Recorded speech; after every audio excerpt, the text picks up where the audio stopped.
Alright, how's everybody doing today? Today I'm going to show y'all how to make a cheaper version of the dip bait worm tubes. Here you have one that is the medium size. It's got the nice treble hook on the bottom. Lots of detail to get all the dip bait inside. And I've gone ahead and connected a swivel so it's easier to change out while you're out in the water. My second option is this cool little guy. Kind of went on a limb with this one. It is actually a crappie jig that's got lots of attention down here, treble hook, and nice ridging to put your dip bait in. So that's option number 2. And today I'm going to show you how to make these. So things you'll need are a couple of different soft plastic lures with lots of detail. You need to make sure they've got some deep ridging in them so your dip bait's going to hold.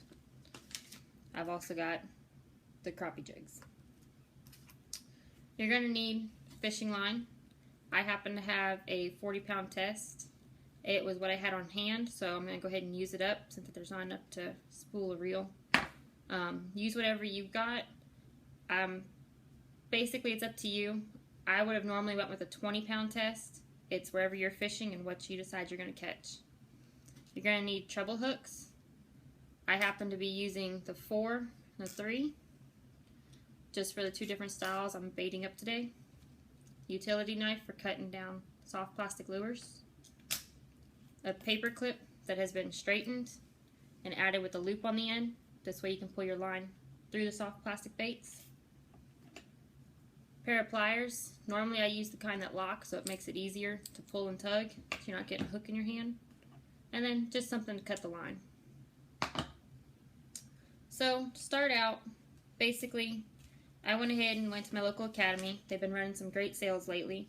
And I picked up Grande Bass, the 4.75 inch rattlesnake, green pumpkin. This is a count of 10 soft plastic lures, and they were $3.99 for the pack. And one of the worms in here is going to get you 2 dip worms. So I'll pull one out for y'all. That's what they look like. Don't know if y'all can see all the ridges in there. That's exactly where all the dip bait's just going to be held really well. So start out, you're going to need to put off some line. About 2 feet should be good.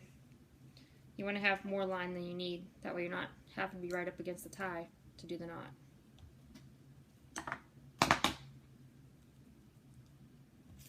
You're going to take your paper clip that you've straightened out, run it through the eye, and just do a small, simple tie. Nothing's too tight because you're going to be undoing this. It's just simply there to get the line through the bait.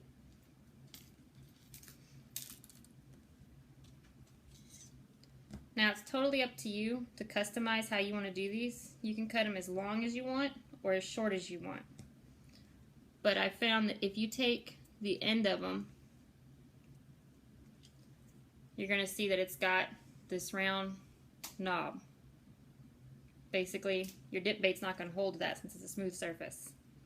So I'm going to go on each end, cut it off. But when I get to the smaller end, right over here, I'm going to cut about 4 back. That way I've actually got enough material there to hold the bait. Now you're just going to eyeball it to about where center is. Make a cut straight down. Now you're left with 2 pieces. Get your paper clip and your line. Decide which piece you're going to use. And find out which has the fat end and which has the narrow end. I put the narrow end to the top so the majority of your bait is going to be near your hook. That's where you want them to bite. Just find the dead center of your plastic right here. You're just going to start feeding it through. Now this part, you can take your time. There's no need to rush it. Just start putting it through the center. Make sure you're staying center. Because if it goes crooked, you're going to have stuff coming out like crazy. And it's just not going to be durable in the water.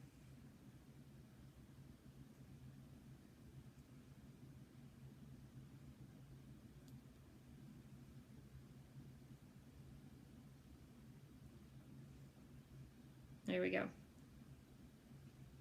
Now, don't go stretching it out down your line, because that's going to put wear and tear on here, and that's just going to possibly rip it in two. That's something you definitely don't want.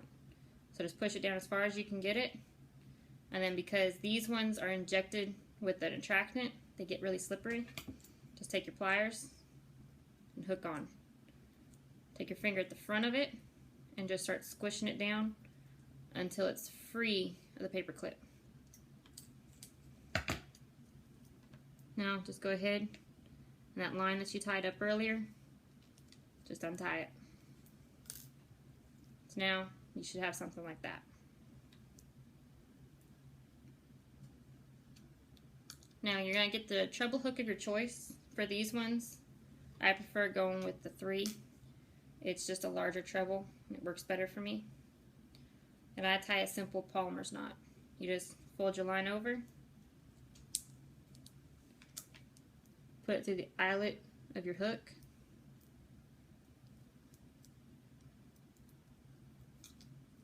sometimes you have to pinch the end of it when you're working with a heavier test line. That way it can fit through.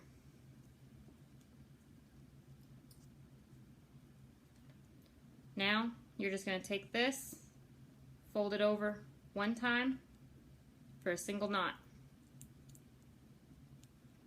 Pull. Now take the loop that you have and pull your treble hook through it. Once you get that done, I like to put my finger around the trebles into the eyelet of the hook. This allows it to where that line's not going to get hung up, and you can actually get it pulled really tight without having to do too much effort.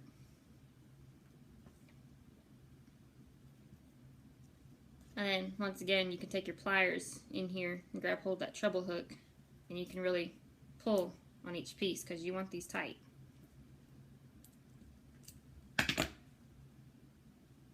And then just go ahead and cut off your tag end.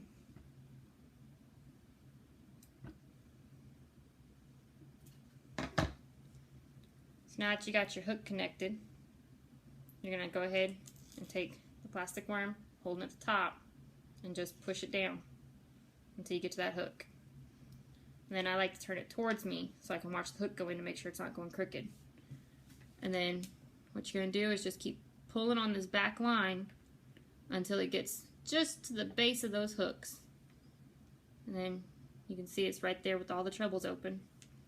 You can play with it a little bit, get it straightened out, and there you go. Now you can finish the end off however you'd like. You could just do a simple tie loop to be able to hook it to your swivels. I used to put on a full swivel. Now I'm just doing the simple small barrel swivels and tying them on so I can quickly reconnect them when I'm out on the lake. So if one comes out, I throw it in the dip, get it re-going, but I can immediately take one that's already done, throw it on my line. That way, constantly have something in the water. Now, option number 2, if you wanted something a little fancier, I thought this was pretty cool, it kind of makes an attractant already, is these little crappie jigs. They have this nice tail area, deep ridging on the front, and they're not overly huge. So if you're fishing a smaller pond or something, you're not having to take out this huge thing to throw it out there. It's about the perfect size. Now for these, they came from Big Bite Baits. And normally they were like, I believe, $1.98. These ones were actually on sale for 98 cents, and it's a 10-pack. So that was pretty cool. And then let me get one out for y'all. It's pretty much the same method to make these. You're going to go ahead and get your line. Cut off as much as you need. Again, about 2 feet is really good. There's no cutting needed. These are already to the size you need. Go ahead, feed it through your eyelet of your straightened out paper clip, and then just knot it once. Nice and loose just to make it through. Now what I've found is if you take your finger down the middle of all of these little tags, it'll open it up And when you look, you can see the center of where the worm is. That way you're not punching sideways. You can feed it straight in. And just push enough to hold. Let those flip back over, and then you can feed it straight. And again, take your time. This is going to save you a lot of money, but you got to put a little labor to get it. It's not overly stressful to get all these through. So once you have it, again, push it down. These ones I found you don't really have to use the pliers. You can just keep pulling and they'll pop through.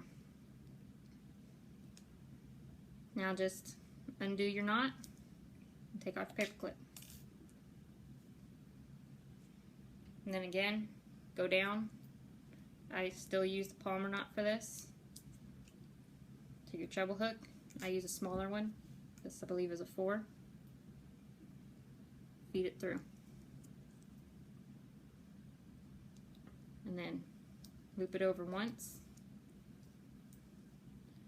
Pull just enough to loop the loops through your treble. Hold tight and start pulling.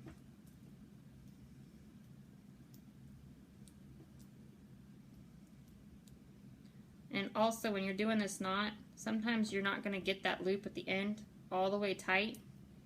I found that it's okay if that doesn't tighten all the way. It's still a really secure knot, especially when you're encasing it with the dip worm. Go ahead and cut your tag in.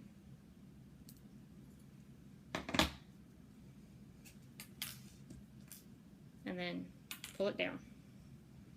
Now before you get to the hook, take these and just spread them out. This way they go onto your treble hook fairly clean and there's not too much work afterwards. Just hold them. Now pull your hook down and in. Just until it meets to the base. Go ahead and take these and you can start pulling them back around your hooks. And that's going to give you that type of dip worm.